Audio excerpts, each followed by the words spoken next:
One of the primary questions we'll have when we start to have these communications or experiences with the higher self, or what lately I've been calling the larger consciousness system. The question we ask is this my conscious mind, or is this genuine communication from that beyond, or that larger consciousness system? And the way to discern that is to really become more aware of the emotional response and how the body, mind, how the whole system responds to that communication. You'll notice when something really out of the box happens that you're almost shaken to the core. It's like, how is that possible? Stephen mentioned a bookmark disappearing, and how for a bookmark that he specifically remembers to disappear is, I mean, it's just borderline impossible for that to happen. So when something like this, something so overt like this occurs, we really recognize the communication with the LCS, with the influence of the larger consciousness system, the higher self. It's undeniable when something like that occurs. There's no logical explanation. You probably have other instances in your life when this was the case. These unseen external forces have made themselves directly, readily, and undeniably apparent.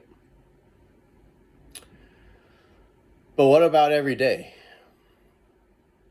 What about our day-to-day lives? Do we have to be in this waiting or receiving mode for the next sign or the next communication? And that's not the case at all. I see the more overt appearances and the more overt interventions as ways for the higher self or the LCS to say, hey, like, I'm here. Don't forget me. Hello. Yes, you're being guided. That's pretty much what it is. And there's only so many times where the more overt interventions really happen.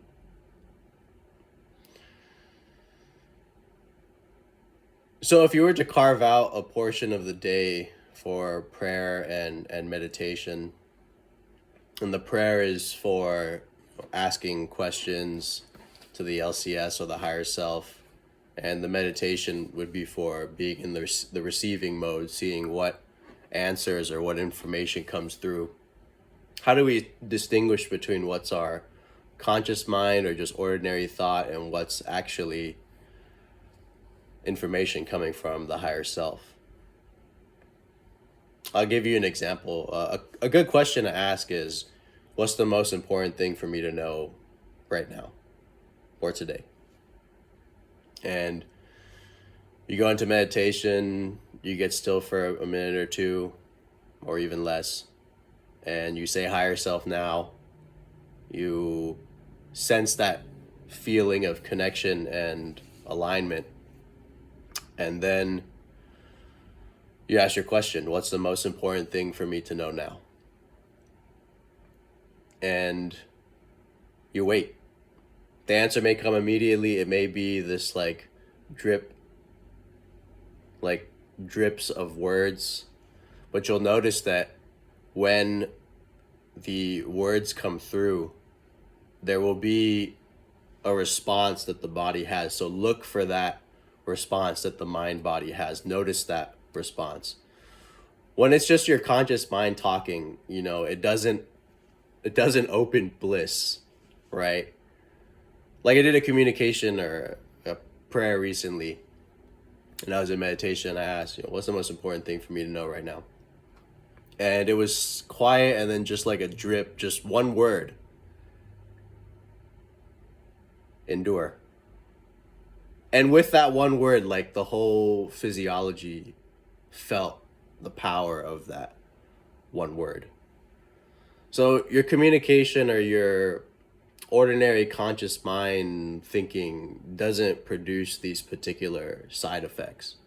You know, when you're talking to yourself, you don't just start feeling like you're floating, off your chair, or that bliss is descending, or that, this overwhelming peace begins to arise. This doesn't happen in our, normal conversations with ourselves that we have in the morning as we're brushing our teeth. It's just not how it is. The information streams and the energy streams are coming from different aspects of the experiential field.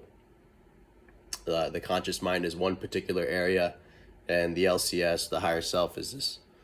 It's the whole thing, but it's also outside of the particular perceptions that we have while we're in this particular physical mind body. So the reason that I've taught lucid dreaming and out of body experiences as a way to have direct contact with the higher self is purely based on the fact that the data streams coming from the physical body and your conscious mind that's here with the physical body, those data streams are not as apparent in the dreamscape. Like, you don't sense the weight of the physical body, for example, in an out-of-body experience. The reality in the out-of-body state is much more malleable. You can actually see in real time any kind of manipulation that the LCS, the higher self, does to the astral environment. So this is what I mean by the rewinding effect of the dream simulations. I've never had a rewind effect in waking life, If someone did, you'd probably feel you were losing your mind. I mean, it's too over, it's too crazy. But in a dream, the rewind effect, someone pressing the button on that, it's possible because it's a dream environment. Same thing with being in an out-of-body experience. You'll notice that there are these particular anomalies that can occur in the astral environment in the OBE. And what's causing those anomalies is the higher self or the larger consciousness system. We might notice, if we start to pay attention, that this dreaming capacity of the mind is constantly active. So if you really pay attention to what you're thinking all day, you'll notice that your mind just spews out these fantasies continuously, like these little mini dreams just pop up, they endure, and then they vanish all day. It could be memories, it could be completely imaginary situations or fantasy situations. Certain spiritual systems really have you begin to pay attention more to that dreaming capacity and see it as a doorway into other realities, past, parallel, future. You begin to pay attention to the dreaming faculty in of itself. In actual dreaming, when the data streams from the physical body are absent, this same dreaming capacity that is running during the day is now active without this particular environment having to contend with it. So you'll notice that in the dreamscape, it's just like during the day. These fantasies get spun out, but now that you're in the dream, you experience them three-dimensionally, and you're actually in them tangibly. And a particular dream environment, whole dream spews out, it occurs, and then you're back into dreamless sleep. The whole dream collapses into this clear light void, and then bang, another dreamscape and a whole nother environment and drama that arises out of that. And that's really the process through the entirety of the night. Alternations between voidness, the voidness clear light of the dreamless sleep state, and the forms and dramas and all kinds of happenings that occur in the dream state, once it's active or once it's transitioned out of dreamless sleep. And it's really just this alternating process. Same thing when you're walking around. Spews out a fantasy ends, there's a cessation of that content, another fantasy or a reel of imaginative phenomena, pure creative energy bursts forth, ceases again, and then it just continues like this throughout the entirety of the day. But because we're so oriented towards what we're doing physically and what we're doing with our conscious mind, we don't actually notice the dreaming capacity or the dreaming faculty of consciousness itself. A great way to begin to remember more of our lucid dreams and more of our out-of-body experiences is to start to notice what happens in a moment of mind wandering. And my computer's about to die. Hold on. Let me get right back to this.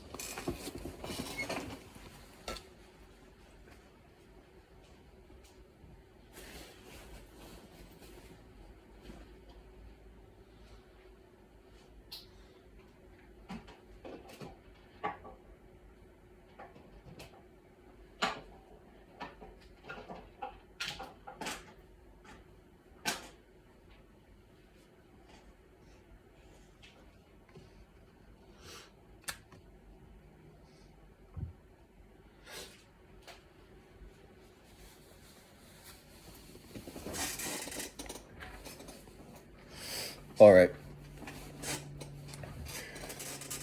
Let's say we're doing some form of meditation or noticing. So we're noticing a given part of the experiential field, or we're noticing the whole experiential field. But we're clearly in noticing. We're aware. So we're aware right now. Your awareness is diffused, arising as a whole field of experience. Okay. At some point, either some external phenomena, sound will occur and your attention will be diverted to that, or an internal fantasy or a thought or impulse will arise, and that will, your attention will be funneled into that, and you'll no longer be aware. So this moment of awareness will pass. Whatever it is that takes the mind out of awareness and out of noticing, when it's that dreaming capacity, this is what occurs. I'll give you an example. So I'm here, I'm noticing, and then a memory of something that happened, at an earlier point in my life comes up. When that memory appears, it's like the mind automatically grasps it, and you're no longer aware. At some point you become aware again, and you realize that the mind has wandered. Now, what we almost never notice is what happens in that wandering. We almost never remember what happens in the wandering, the content of the wandering, how it occurred, how it arose. If you begin to notice where and what your mind is wandering to, you develop something called the capacity for shadow memory. So there's a reason that we don't remember a lot of the LCS communications during sleep or the higher self experiences during sleep. It's because they're from this part of the experiential field that is very subtle. It's not overt like our physical perceptions right now. So the more we become accustomed to paying attention and remembering subtle experiential content, the more likely we're able to remember subtle experiential content in other states of consciousness. So if you do this exercise, for example, for 15 minutes, and you just start to notice and remember what and where your mind is actually wandering to, you're going to improve your dream recall automatically. Automatically, your dream recall will get better because you're now paying attention to an aspect of the experiential field that is generally so subtle that people don't notice it at all. What are other forms of subtleness in the experiential field that go completely unnoticed? There's an aspect of Buddhist mindfulness practice called contemplation of mind. It's part of the 4 foundations of mindfulness. The first one is mindfulness of the body. The second is mindfulness of feeling. The third is mindfulness of mind. And the fourth is mindfulness of Dhamma, which means mindfulness of the 5 hindrances and the 7 factors of enlightenment. So 7 factors of enlightenment are really those qualities of mind and experience that propel you into awakening. So the third foundation, contemplation of mind, it has to do with noticing the state that the mind is in. So is the mind happy? Is the mind sad? Is the mind elated? Is the mind depressed? Is the mind energized? Is the mind deflated or de-energized? So if you're seeing mind as a container, you're looking for what kind of, like a container of water, you're looking for what kind of food coloring is in the water. Is the mind angry, for example? Right? Is the mind at peace? You start to notice these states and deconstruct them. A part of contemplation of mind is an entire stream of experience that, like, I didn't even know was there until I began to notice it. It's called the forethought which precedes action. So you'll notice once you direct your attention towards this that you have to slow down to do it, but this is how you pick up on it. So let's say I'm sitting here and I have an impulse to pick up my phone, or a thought, an impulse, like this movement, this energetic movement, this impulse to pick up my phone arises. It's coupled with a very quick flash image of me reaching for the phone. So the thought and the impulse that arise simultaneously that precede action, these are spontaneously arisen. So like the impulses and the thought, you don't make them come up, right? But where volition and intention does have to be exercised is to actually act on that impulse, to actually lift my hand and reach for the phone. This is an object of meditation because it's actually an entire stream of impulses and of impulse and thought before all action. We just don't notice it because the action and the impulse and thought, they arise so quickly that it goes unnoticed. But if you really begin to pay attention to this, you'll begin to see this entire like shadow reality of streams of thought and impulse that precede everything you do. So the thoughts and impulses are spontaneously arisen, but the exercising of volition and intention is not. You actually do have to make the choice, or the choice does have to be made to lift your hand and reach for the phone. Your hand does not lift itself and reach for the phone. If it did, you would feel that you were being controlled, that your hand was under like remote control of some external force. So their entire like hidden areas of the experiential field like this that unless someone points it out and you begin to really investigate, you would just never know or never hear about. One of the key things with meditation also is that there are truths about the experiential field. So not just happenings, but now we're getting into insight. For example, are we able to distinguish at all where the mind is in the experiential field? Are we able to distinguish at all between where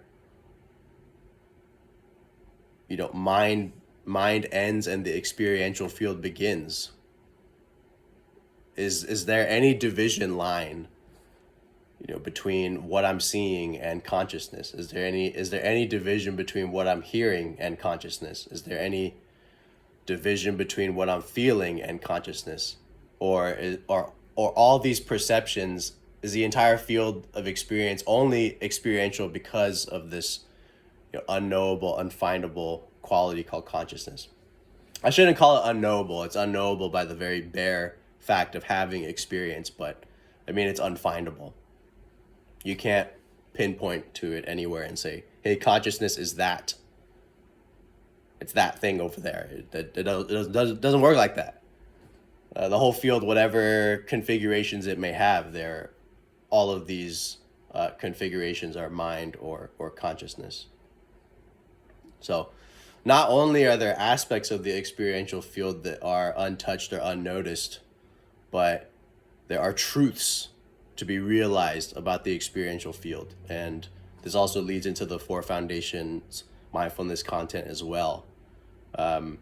Looking at 3 particular truths: that the experiential parts of the experiential field are subject to suffering, like the body. The entirety of the experiential field is constantly changing, it's impermanent. And the entirety of the experiential field cannot be localized or pinpointed to a particular source. So the term for that is anatta, or no self. You find there's not anything particular that is enduring that meets that qualification of being a permanent self. So truths and hidden parts of the field.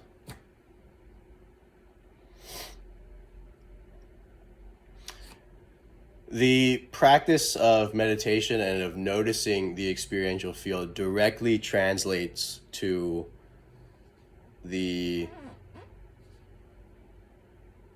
likelihood of awareness arising in other consciousness states.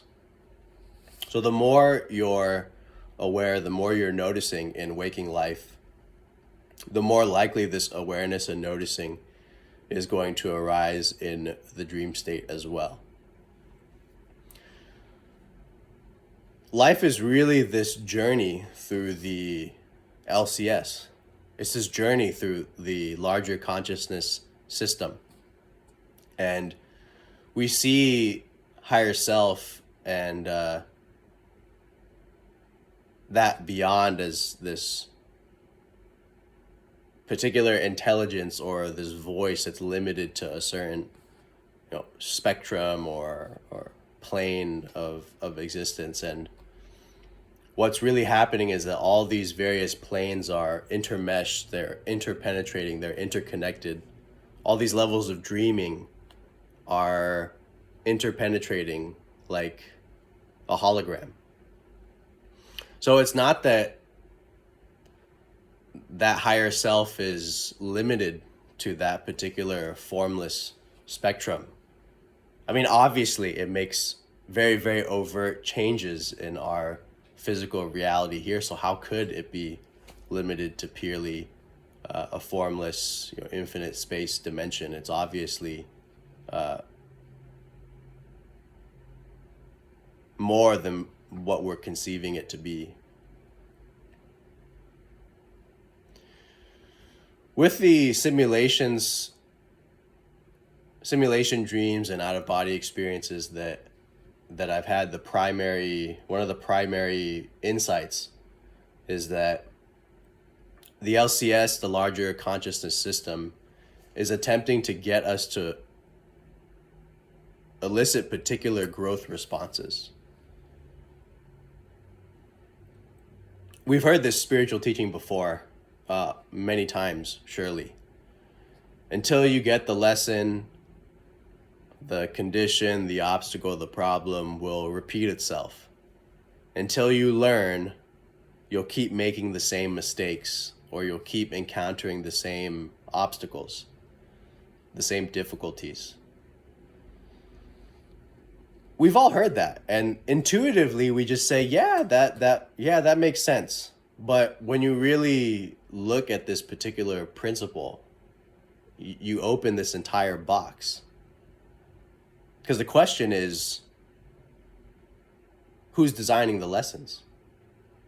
What's designing the lessons, right? So we immediately just say, oh, it's God, whatever, this thing that we can't understand. And obviously what's been discovered through my higher self explorations is that it's you that's actually creating the lessons. It's just a refined, more complex, multi-dimensional, vastly more intelligent version of you, but it's still you. It's a higher order level of dreaming that is guiding the level of dreaming at this physical level. So Arjuna and Krishna, according to the text, they present themselves as, or it would appear that, these are two different beings. Arjuna's having contact with, the Lord of the universe. But how I see it is that Arjuna is the physical manifestation of the higher self, and Krishna is the that higher self plane manifestation that is actually coming down to give Arjuna a teaching. In the same way that we would get direct communications or more overt communications from the higher self, there's, of course, the capacity for it to appear and dictate an entire book, as has occurred, in Arjuna's case and in other places in history.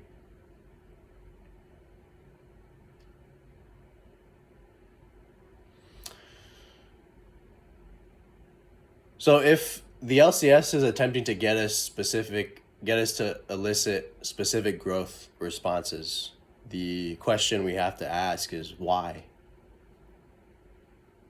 Why is it the case that we're being guided towards certain things, guided to make particular choices, to enact particular paths of action? Why? Why one path of action over another? For what purpose? My theory on that, because that's the best that, that I can come to on something so profound, is that the higher self, larger consciousness, system, structure, is what all of your past, parallel, future lives are plugged into.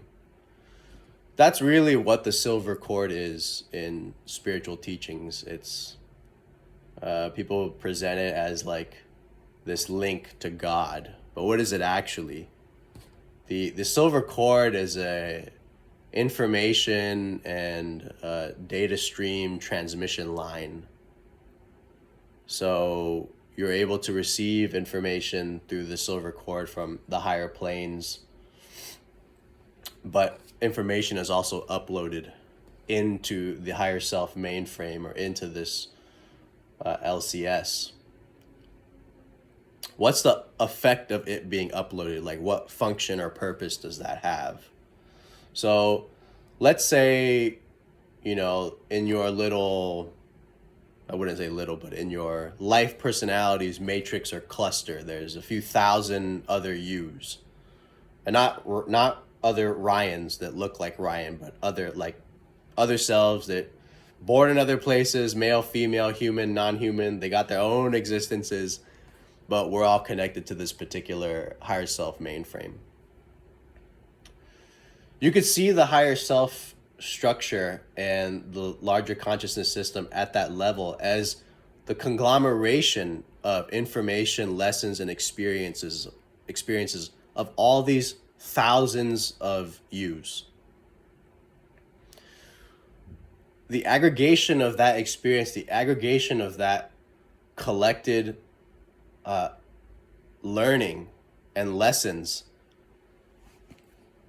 is able to create this like super information hub, or like this supercomputer. If all of us are like little computers, the higher self, the LCS, is a supercomputer. It has the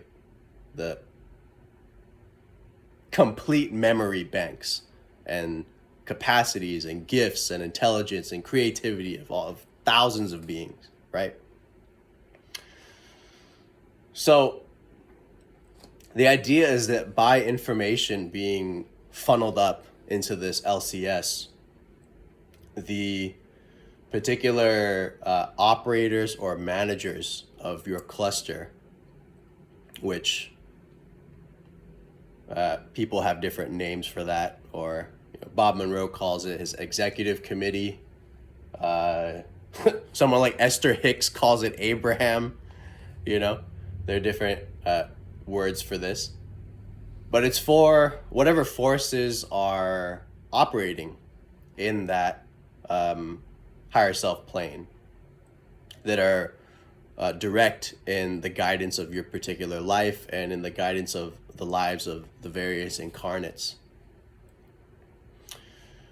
What I've found is that the reason growth responses are emphasized, or specific growth responses are attempting to be elicited, is that when you grow, when you make a major decision, when you have an awakening, when you have an understanding, it feeds up the silver cord and like ripples, like echoes, positively affects the entirety of the cluster, the awakening of the whole cluster, the awakening of the totality of what you are. So we have to ask, why is the LCS guiding us always in the positive direction? Why is the LCS always guiding us towards awakening, towards what's good, towards what's right, towards what's beneficial, towards what's helpful? Why wouldn't it just guide us towards what's awful and what's terrible and what is destructive? Instead, it always leans towards light, towards love, towards wholesomeness. And that's because of the positive effect that occurs to the entirety of the cluster, to the entirety of what you are. Because what you are isn't just what you are here. What you are is a lot more than just this particular physical body. If we look at it horizontally, you're all these other incarnates. But if we look at it vertically, there's entire planes of what you are that neither you nor I have experienced or explored. So the effect of one positive act or one awakening or one aspect of your journey is unfathomable. You have no idea what overcoming a particular challenge or lesson does for the rest of you. And I got a very direct insight into this. I was shown the life of another woman and another person in the life personalities matrix or soul cluster, whatever you want to call it. And it seemed that she was just this, unknown woman in the 70s. I don't know if she ever lived in this earth or if this was an alternate timeline. There's not exactly a sign that says, this experience is from this plane. So you don't know unless you ask or remember to ask in that experience. Anyway, so in this particular unfolding, it was a critical moment in her life. I mean, she had come to the decision that it was no longer safe for her and her daughter to be with her husband. And she sat on it for a long time, but eventually she decided that she couldn't stay. She had to go. So she takes the kid and then just goes out the door and goes to live with grandma, and then like handles the situation with the father later.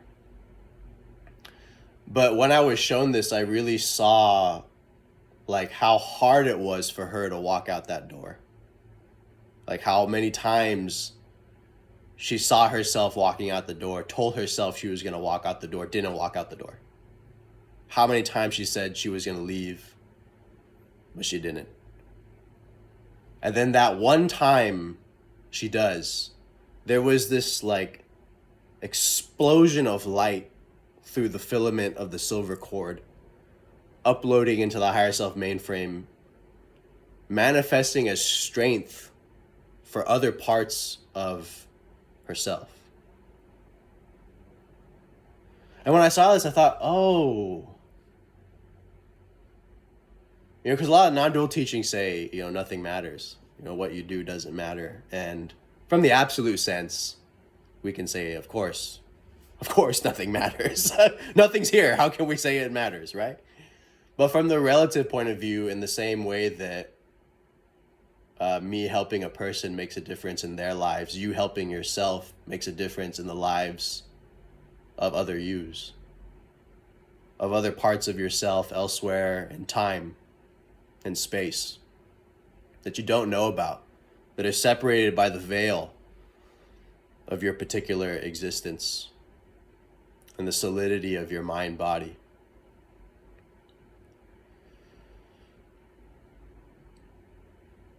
So yeah, it's a paradox. On one hand, it doesn't matter what you do, all is well, right? But on the other hand, our actions, our thoughts, and our decisions, they do have effects. So it's really this dance. Are we able to live unattached and free in the absolute perspective while also being conscientious about what we say, what we think, what we feel, and what we do? Even if ultimately nothing matters, it's likely still better to do good,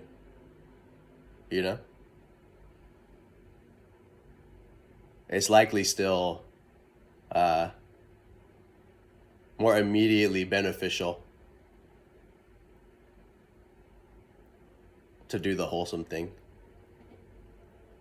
So, all right. That's class for today. I know